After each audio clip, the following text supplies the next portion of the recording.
Assalamu alaikum wa rahmatullahi wa barakatuh. Alhamdulillah. We are back again in this video, and this time we are going to discuss about something which is related to some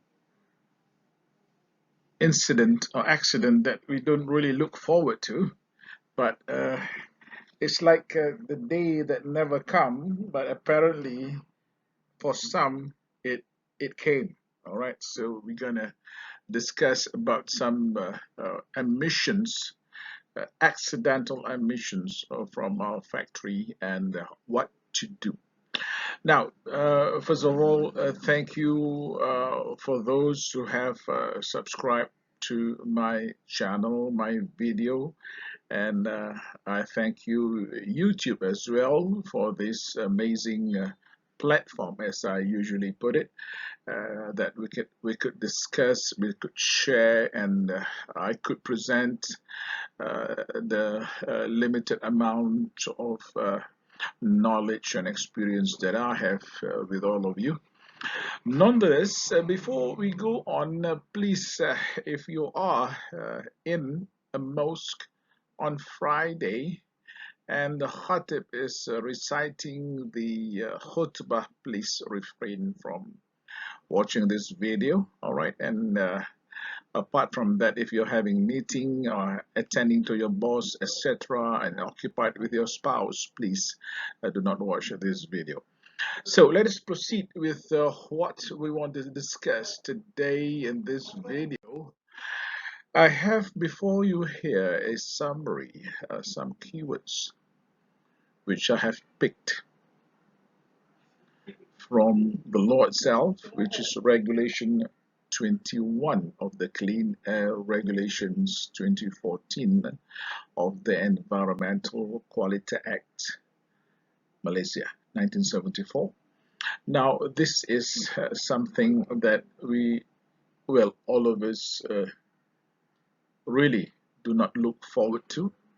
But as you could remember the video immediately before this, it is Regulation 20, if I'm not mistaken, that the law has stipulated a requirement that all of us in the industry, in activities that generate air pollutants, be equipped with what we call environmental ERP, or any form of emergency response plan. So, by virtue of that, I believe we have equipped our premise with adequate ERP,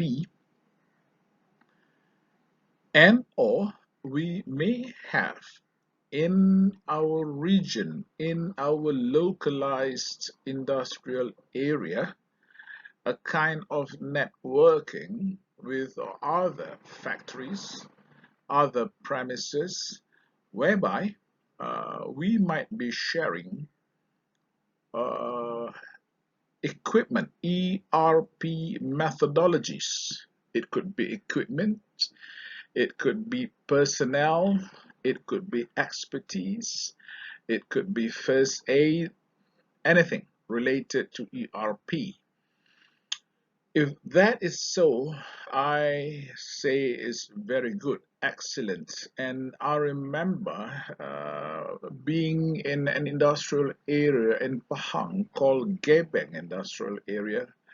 We have got a few clients there, and prior of this, they in one occasion I was there for an in-house training, I think in the early 2000, whereby there was a massive what they call GEMA, GEMA, if not mistaken, uh, exercise involving all the industries in the Gebeng industrial area exercising ERP.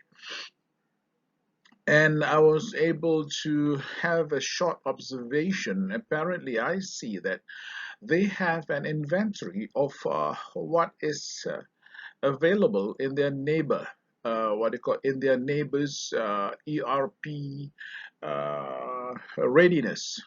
It could some of them having equipment, some having hosts, some having some sort of equipment which others doesn't, so they eventually come together and they share a lot of things. That is something which is we should we should continue doing, and I believe other industrial area do have something similar with what the Gebeng industrial area is having.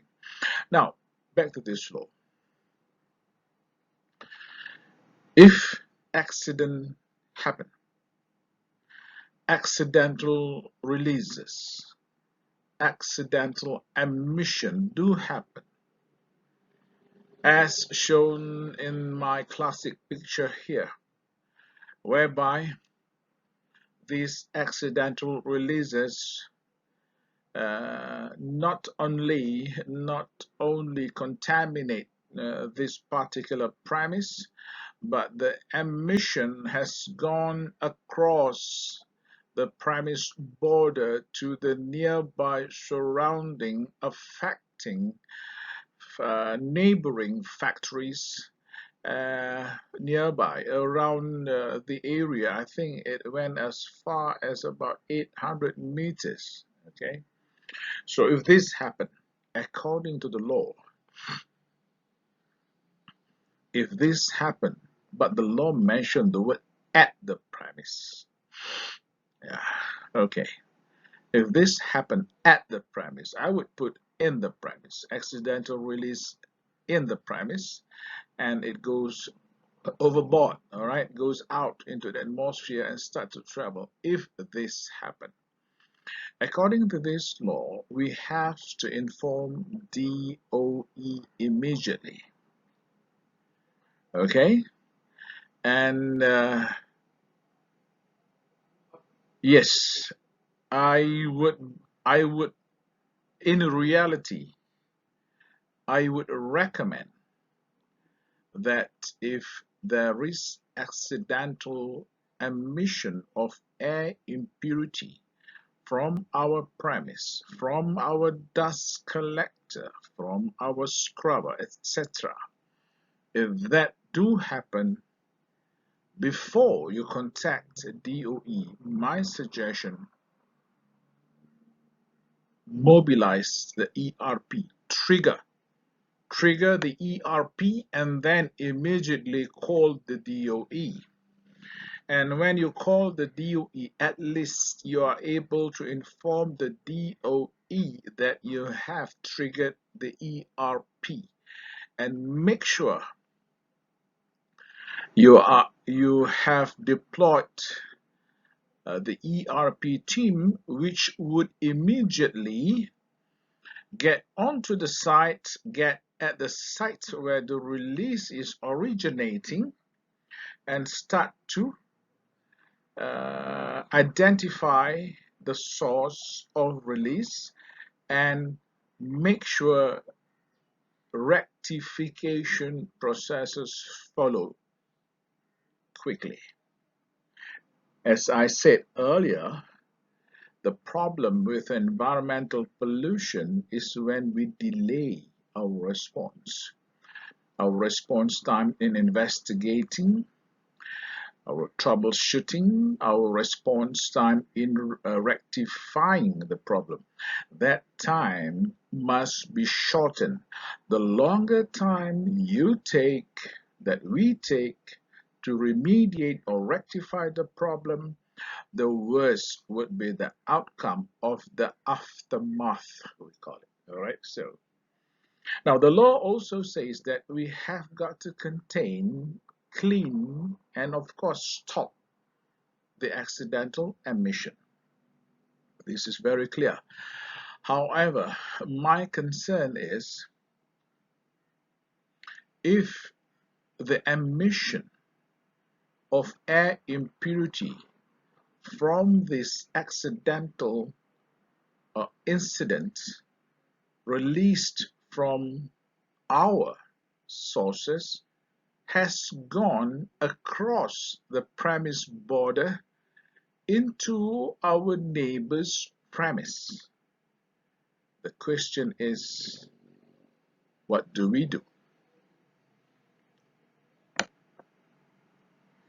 If it has affected the civil structure of our neighbor's building, vehicles, machines, and worse still, if our neighbor is manufacturing food, for, for example, yeah, usually there is some form of compatibility in the locating or in the siting of industries.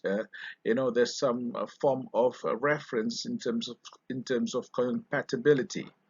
But assuming that our neighbors' processes is sensitive to smoke and dust that was released from our accidental emission. Who is responsible for what? At this point, the way I look at the law, it is rather quiet.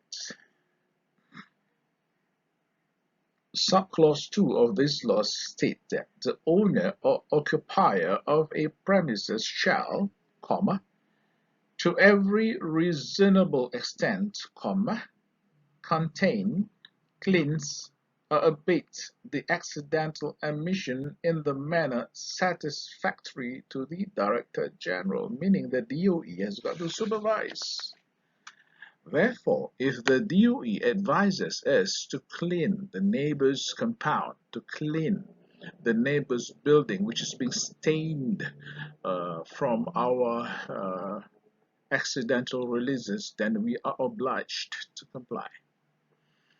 Now, in this case, I would suggest that if we look back into responsible care, I believe you are well aware and perhaps understood and maybe even master the principles of responsible care. I hope that would also be taken into consideration and practice while complying to this particular regulation. All right. So as far as the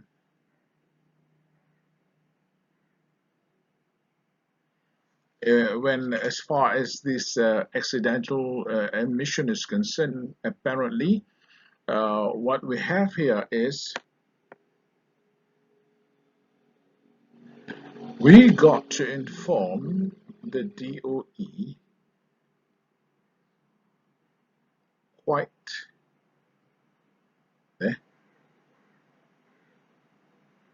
not sure what happened quite quickly. All right, we got to inform the DOE, all right, about this immediately.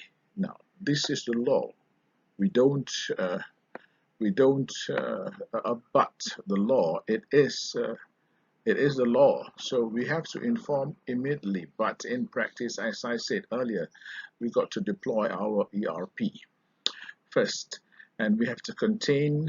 And to be honest, all this within the premise is not too bad, but I can't imagine if you got to contain or perhaps do some cleanup in your neighbor premises.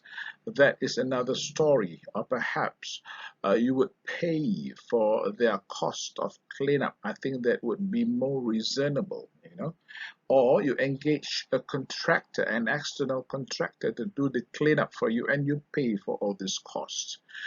Sometimes civil structures are destroyed, vehicles, paint. If we take longer time to clean up, the longer it takes, then the more permanent would be the damage, the more prominent would be the damage. That is pretty bad for everybody. Now, I believe this is what is required by this law, Regulation 21, and I hope it's clear. And for accidental emission, the day that never come sometimes come. All right, so we've got to be prepared with our ERP especially. All right, Please remember ERP. Okay, so I believe this is about it for this video this time, a short one, snappy. And I hope to meet again in another video, inshallah. Wish me in good health. I will share some more important information pertaining to environmental law. Thank you very much. Thank you, YouTube. Thank you, subscribers. So I wish everybody assalamu alaikum wa rahmatullahi wa barakatuh.